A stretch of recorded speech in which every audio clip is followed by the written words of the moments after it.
Okay, folks, so my cousin sent me a video, and it was a video partly on the life of Francis Bacon. And Francis Bacon was heavily involved in Freemasonry to the point where he's actually responsible, according to the video, for developing the 33 Masonic levels. And those are kind of like ranks within Masonry.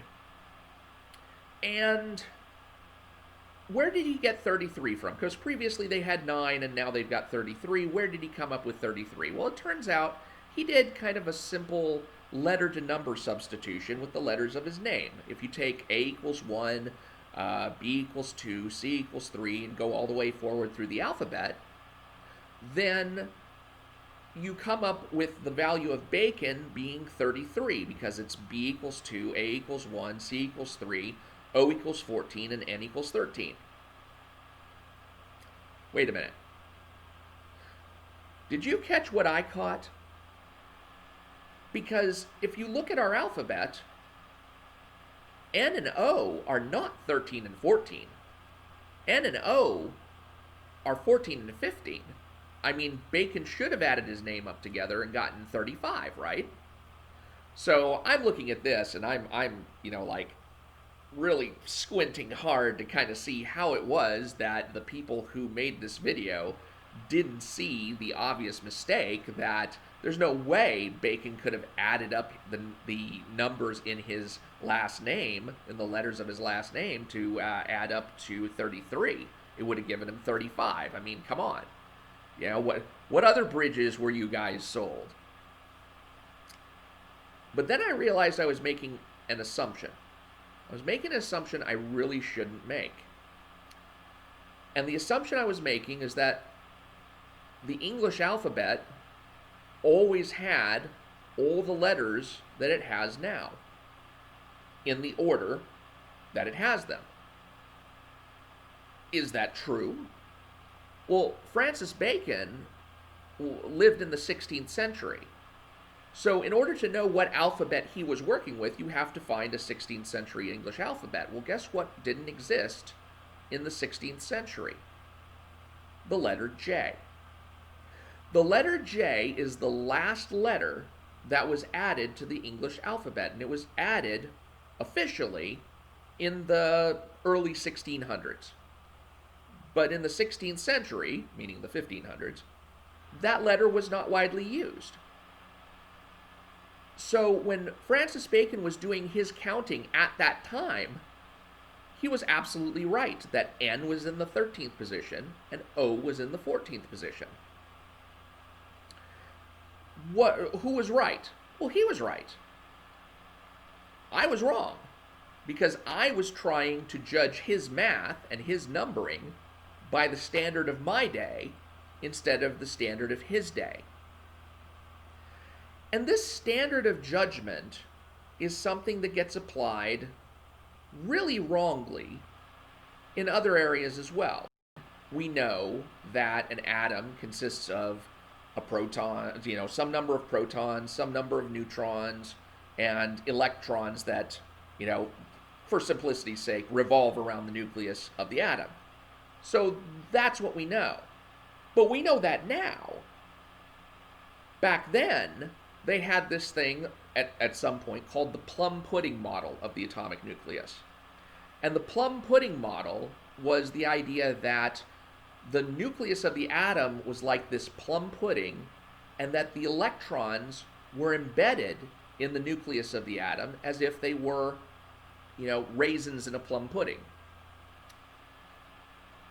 So, what would you say about a scientist who came to you today and said, hey, I need your help with my paper. I'm trying to write it on, atomic nuclei, and I'm having a little trouble with my plum pudding model. Well, today, you'd look at him and be like, what? But that same scientist, if you put him back at the time when the plum pudding model was the latest and greatest idea that people had, well, that's actually pretty impressive. He actually becomes pretty impressive in that time because he's at the cutting edge. his ideas are the leading ideas of his time. And you would look at him and be in awe. So in both examples, like the example of Francis Bacon and the different alphabets, and then the example of the hypothetical scientist and the different standards for what an atomic nucleus looks like, we have this example in which if you take a person and judge their work and judge their beliefs according to present day standards, you're going to find them wrong. You're going to find them lacking. You're going to find them not up to snuff. You may even look down on them.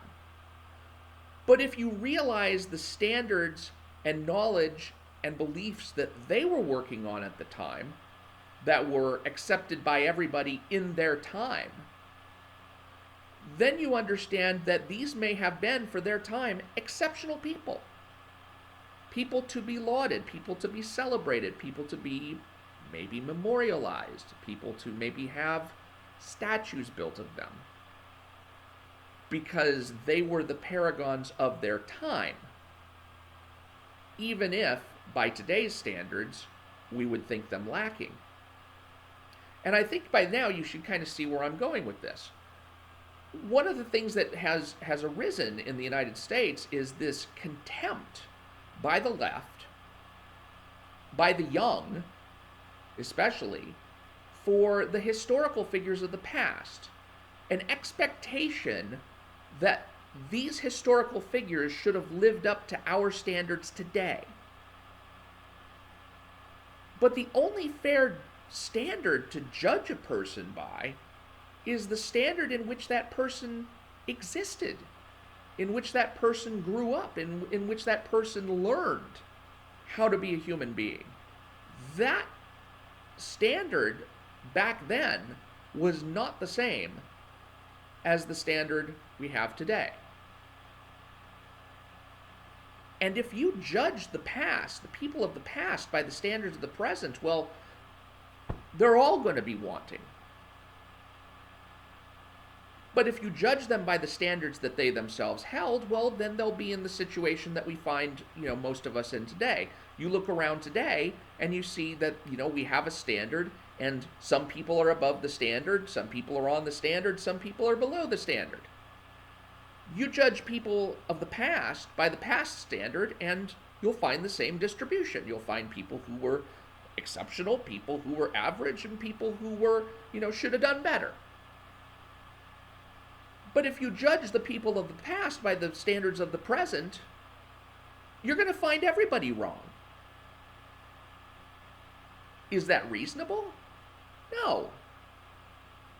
It's not only unreasonable, it's an ego trip. It's like you're comparing yourself to the people of the past to make yourself feel better about yourself. It's all foolishness. It's an attempt to make yourself feel good for being born into a world that you were lucky enough to inherit from them and which has developed since then. But, you got to realize you are pretty much no more responsible for your moral level being what it is above theirs as they were for their time. I mean, they were born into their age. You were born into this age. Do you want to know if you're a good person? Don't compare yourself against them. You have to compare yourself against the people who are around you today.